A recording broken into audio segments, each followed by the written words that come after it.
Hello everyone, मैं Ravi Bhushan start now के channel पर आपका स्वागत करता हूं। मेरी तरफ से आप सभी को गुड मॉर्निंग, नमस्कार, राम राम, सत श्री अकाल, अस्सलाम वालेकुम।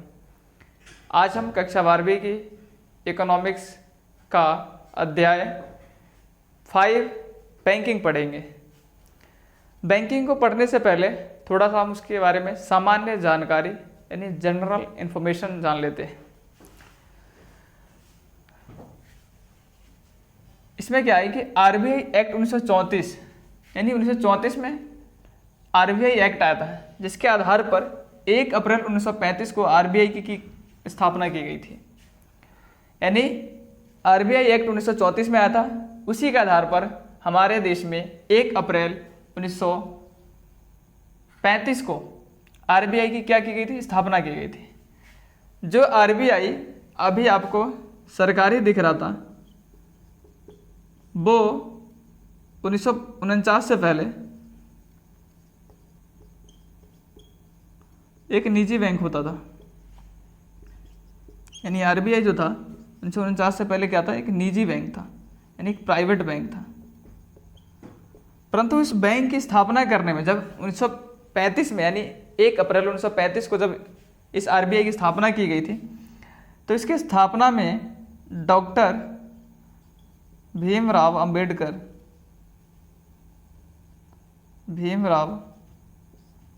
का योगदान काफ़ी ज़्यादा था। यानी अंबेडकर जी का योगदान काफ़ी प्रमुख था आरबीआई की स्थापना में, और अंबेडकर जी एक अर्थशास्त्री भी थे। जब आरबीआई की स्थापना की गई थी तो जो उसका पहला हेडक्वार्टर था वो कलकत्ता में स्थापित किया गया था। परंतु 1937 में इसका हेडक्वार्टर कलकत्ता से स्थानांतरित होकर कहाँ पर आ गया था, तो मुंबई में आ गया था। और जो मुंबई में 1937 में आरबीआई का हेडक्वार्टर बना, वहीं पर आरबीआई के गवर्नर बैठते हैं और सभी तरह की नीतियों का निर्माण वहीं पर किया जाता है। यानी मुंबई वाले हेडक्वार्टर में सभी तरह की नीतियों का निर्माण किया जाता है और वहीं पर हमारे गवर्नर आरबीआई के बैठते हैं। और इसमें क्या है कि आपने देखा होगा हमारे यहाँ जो नोट जारी करते हैं उसमें आरबीआई का योगदान रहता है।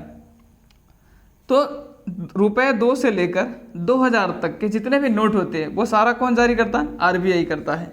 यानी 2 रुपये का नोट, 5 का, 10 का, 20 का, 50 का, 100 का, 500 का, 2000 का, जितने भी तरह के नोट होते हैं वो सब जारी कौन करता है, तो आरबीआई करता है। ठीक है। परंतु जो 1 रुपये का नोट आपने देखा होगा वो भारत सरकार का जो वित्त मंत्रालय है उसके द्वारा जारी किए जाते हैं। 1 रुपये का नोट किसके द्वारा जारी किया जाता है, तो भारत सरकार के वित्त मंत्रालय के द्वारा। और सभी प्रकार के सिक्के, जैसे कि आपने सिक्के देखे होंगे 1 रुपये के, 2 रुपये के, 5 रुपये के, 10 रुपये के, इस तरह से आपने अनेक सिक्के देखे हैं। तो जो सिक्के हैं वो कौन जारी करता है, वित्त मंत्रालय। अच्छा, एक और अहम बात है कि जो रुपए 2 से लेकर जो 2000 तक का जो नोट है, इस पे जो साइन होते हैं वो किसके होते हैं, आरबीआई के गवर्नर के। किसके होते हैं, आरबीआई के गवर्नर के क्या होते हैं, हस्ताक्षर होते हैं, यानी सिग्नेचर होते हैं। परंतु जो 1 रुपये वाला नोट है, जो 1 रुपये वाला आप नोट देख रहे हो, इस पर जो हस्ताक्षर होता है वो वित्त सचिव का होता है। किसका होता है, वित्त सचिव का। और अगर हम बात करें कि वर्तमान में आरबीआई के गवर्नर कौन है, तो अभी वर्तमान में आरबीआई के 25वें गवर्नर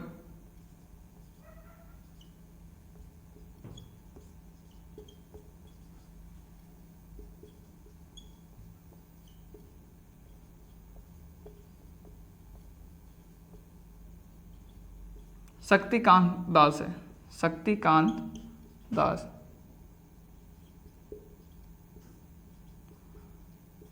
यानी अगर मैं वर्तमान में आरबीआई की गवर्नर की बात करूं तो 25वें नंबर के गवर्नर है शक्तिकांत दास, जो अभी वर्तमान में आरबीआई के गवर्नर है। तो ये थी सामान्य जानकारी हमारी बैंकिंग को लेकर। अब हम इसको रफ करते हैं और आगे बढ़ते हैं।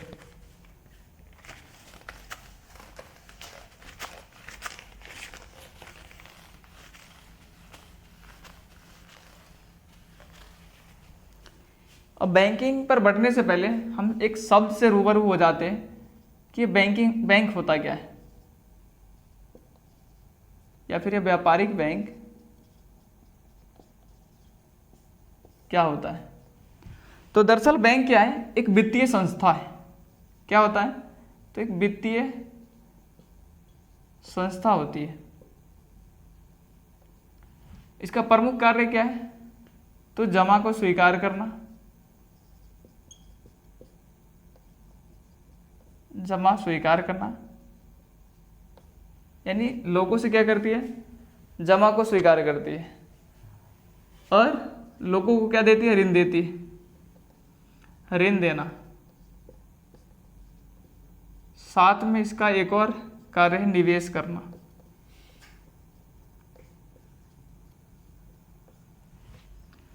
यानी अगर कहा जाए कि व्यापारिक बैंक से क्या अभिप्राय है, तो बैंक एक वित्तीय संस्था होती है।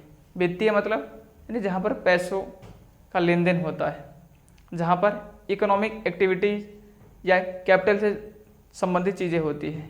तो इसीलिए यहाँ पर बैंक एक वित्तीय संस्था है जिसका प्रमुख कार्य क्या है, तो लोगों की जमा को स्वीकार करना, जमा को स्वीकार कर कर कुछ अपने पास रखना, बाकी को ऋण देना, यानी जनता को ऋण देना और निवेश करना। ये सब किसके काम हो गए, व्यापारिक बैंक के। और ये सारे ही काम लाभ के उद्देश्य से किए जाते हैं। किसके उद्देश्य से, लाभ के उद्देश्य से।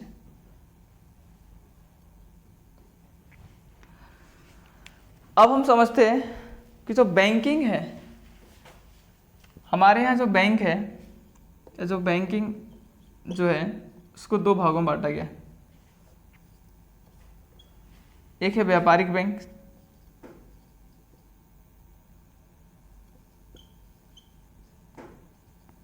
और दूसरा क्या है, केंद्रीय बैंक।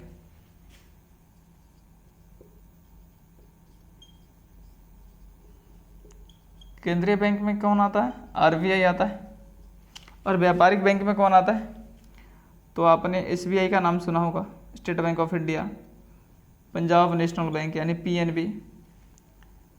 इस तरह से बहुत सारे देश हैं जो व्यापारिक बैंक के उदाहरण हैं।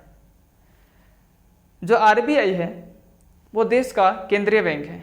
इसी तरह सभी देशों के पास अपनी केंद्रीय बैंक होती है, जैसे कि इंग्लैंड का सेंट्रल बैंक ऑफ इंग्लैंड है, अमेरिका का फेडरल बैंक ऑफ अमेरिका है। इस तरह से भारत का जो केंद्रीय बैंक है उसका नाम क्या है, रिजर्व बैंक ऑफ इंडिया यानी भारतीय रिजर्व बैंक। तो यहाँ पर मुख्य तौर पर बैंकों को कितने भागों में बांटा गया है, दो, व्यापारिक बैंक और केंद्रीय बैंक। ये उनके कार्यों को आधार पर बांटा गया है। इनका काम क्या है केंद्रीय बैंक का, तो पूरे भारतीय अर्थव्यवस्था में वित्त व्यवस्था को संचालित करना, बैंकों पर नियंत्रण करना और वित्तीय पहलुओं पर जो भी नियम है उस पर निर्णय लेना। ये सब किसके काम है, केंद्रीय बैंक के। तो व्यापारिक बैंक का काम क्या है कि इसको हम जनता का बैंक कहते हैं और ये क्या करता है, लोगों की जमा को स्वीकार करता है और ऋण देता है। तो हम एक एक करके पहले हम व्यापारिक बैंक के कार्यों को समझ लेते हैं।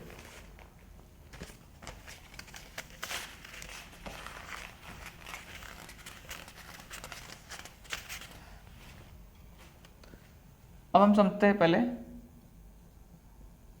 व्यापारिक बैंक के कार्य।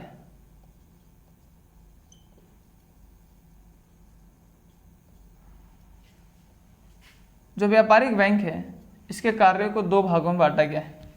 एक को हम कहते हैं प्राथमिक कार्य,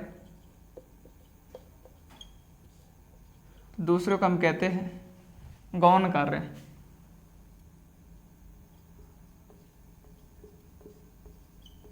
या इसको हम सहायक कार्य भी कह सकते हैं। यानी बैंकों के जितने भी कार्य होते हैं उसके आधार पर इसको हम दो भागों में बांटते हैं। प्राथमिक कार्य में क्या शामिल होता है, तो प्राथमिक कार्य में पहला शामिल होता है जमा स्वीकार करना। जमा स्वीकार करना,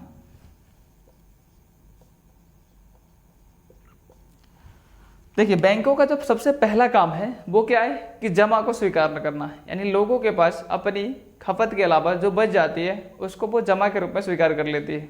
जब लोग उसको बैंक में जमा कराने जाते हैं। तो विभिन्न लोगों की या फिर विभिन्न वर्गों की आवश्यकताओं के आधार पर जो बैंक है वो विभिन्न तरीकों से जमा को स्वीकार करता है। तो इसमें जो पहला तरीका है वो है बचत खाता। दूसरा क्या है?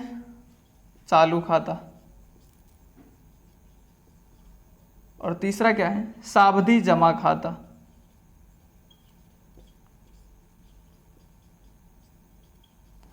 अब हम एक एक करके सबको समझ लेते हैं। जो बचत खाता है इसको हम इंग्लिश में सेविंग अकाउंट्स कहते हैं। इसका मतलब क्या हुआ कि इसमें जो जनता है अपनी छोटी छोटी बचतों को जमा करती है और वह जब चाहे उसको चेक के माध्यम से निकाल सकती है। चेक के माध्यम से उस पैसों को निकाल सकती है। ब्याज दर भी मिलता है, पर ब्याज दर क्या होता है? कम मिलता है इस पर। अरे एक तरह से हम कहें तो आम लोगों के लिए ज़्यादा सही है। अब हम बात करते हैं चालू खाता। तो जो चालू खाता होता है वो दरअसल व्यापारिक वर्गों को ध्यान में रखकर इस खाते की शुरुआत की गई है। यानी जो खाता है विशेष रूप से व्यापारिक वर्ग के लिए प्रयोग किया जाता है। इसमें क्या होता है? बैंक जो व्यापारी वर्ग है उनके पैसे रखता है और ये चेक के माध्यम से जब चाहे इस पैसों को निकाल सकते हैं। इस पर किसी भी तरह का ब्याज दर नहीं होता है, यानी बैंक उन पैसों पर किसी भी तरह का ब्याज दर नहीं देता, बल्कि बैंक उनसे सेवा प्रभागी के रूप में उनसे शुल्क भी लेता है। यानी अब तक हमने क्या पढ़ा? बचत खाता। बचत खाते में क्या होता है? पैसे जमा कीजिए, आपको इंटरेस्ट रेट भी मिलेगा। इंटरेस्ट यानी ब्याज दर जो होगी वो काफ़ी कम होगी। चेक के माध्यम से आप अपने पैसों को निकाल सकते हैं, परंतु एक लिमिट ये होती है कि इसमें कुछ प्रतिबंध होते हैं ताकि अपने पैसे को बार बार ना निकालें। ठीक है। और हम चालू खाते की बात करें जिसको हम करंट अकाउंट कहते हैं, इसमें क्या होता है कि ये व्यापारिक वर्गों के लिए होता है, पहली बात, यानी बिजनेसमैन के लिए होता है। और फिर इसमें क्या होता है कि इसमें जो पैसे होते हैं आप उसको चेक के माध्यम से निकाल सकते हैं और इस पर जो बैंक है आपको किसी भी तरह का कोई भी ब्याज नहीं देती है, बल्कि आपको वो सुविधा देने के लिए आपसे उल्टा या बदले में शुल्क भी लेती है, जिसको हम क्या कहते हैं? सेवा प्रभागी। और एक अगला है क्या? सावधि जमा खाता। इसमें क्या होता है? निश्चित समय के लिए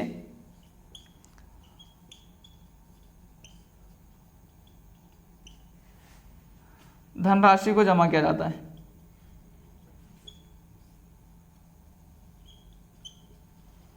यानी जो सावधि जमा खाता है उसमें निश्चित समय के लिए, यानी वो 1 साल हो सकता है, 2 साल हो सकता है, 5 साल हो सकता है, ठीक है, 10 साल हो सकता है, उस समय काल के लिए, उस समय अवधि के लिए पैसों को जमा किया जाता है। ठीक है। और ये जो पैसे हैं वो आप चेक के माध्यम से नहीं निकाल सकते। दूसरी बात, इसमें जो है वो ब्याज दर सबसे अधिक होता है। यानी आपने अभी जो 2 पढ़ा उनकी तुलना में इसकी ब्याज दर सबसे अधिक होती है। तो ये तीनों मतलब ये 3 तरीके थे जिसके माध्यम से क्या करता है? व्यापारिक बैंक जमा को स्वीकार करता है। अब हम पढ़ेंगे इसके दूसरा कार्य, यानी जमा के अलावा जो है वो है ऋण देना। दूसरा कार्य क्या है? ऋण देना। यानी जब व्यापारिक बैंक जमा स्वीकार करता है तो केवल अपने पास वो पैसे रखकर पैसे से पैसों का क्रिएट नहीं कर सकता है। तो ऐसे में केवल जमा को रखना बेकार माना जाता है। इसीलिए व्यापारिक बैंक कुछ धनराशि अपने पास रखकर बाकी राशि जनता को ऋण के रूप में देती है। ऋण देने के भी कई तरह है, जैसे कि इसमें क्या है? नगद साख,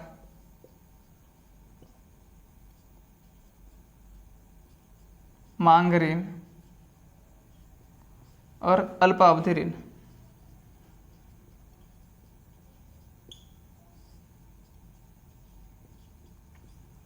यानी नगद साख, मांग ऋण और अल्पावधि ऋण, ये जो तीनों ही ऋण देने के व्यापारिक बैंकों के अपने तरीके हैं, ठीक है। इन तीनों में ही क्या होता है कि बैंक कुछ संपत्ति को, यानी जो भी ऋण लेना चाहता है उसकी कुछ संपत्ति को अपने पास रख लेता है और उसके बदले में उसको कुछ निश्चित रकम उसके अकाउंट में जमा करा दी जाती है और उस निश्चित राशि को वो जब चाहे ज़रूरत के हिसाब से उसमें से पैसे निकाल सकता है। बदले में जब वह व्यक्ति उस ऋण को चुकाएगा तो उस पूरे ब्याज के साथ उसको चुकाना पड़ता है। और इसमें कुछ बारीक चीज़ें और हैं, ठीक है, जिस पर हम अगली पार्ट में बात करेंगे। अभी के लिए आप इतना ही समझिए कि तीनों ही माध्यम ऋण देने के तरीके, जिसमें क्या होता है ऋण देने वाली रकम, ऋण देने की जो रकम है वह ऋण लेने वाले के अकाउंट में जमा करा दी जाती है और लास्ट में जो ऋण के पैसे वो ब्याज समेत उनको वापस लौटाना होता है। ऋण देने के लिए कुछ संपत्ति को या कुछ प्रतिभूतियों को अपने पास जो बैंक वो रखती है। अगले पार्ट में हम इससे आगे डिस्कशन करेंगे। अगर आपको ये कंसेप्ट समझ में आया तो आप चैनल को सब्सक्राइब, लाइक और शेयर करना मत भूलिएगा। जो भी डाउट हो आप उसको अपने कमेंट में लिख दीजिएगा, ताकि आने वाले समय में जब हम अगला वीडियो बनाएं तो उसमें आपके डाउट को क्लियर कर दिया जा सकेगा। धन्यवाद।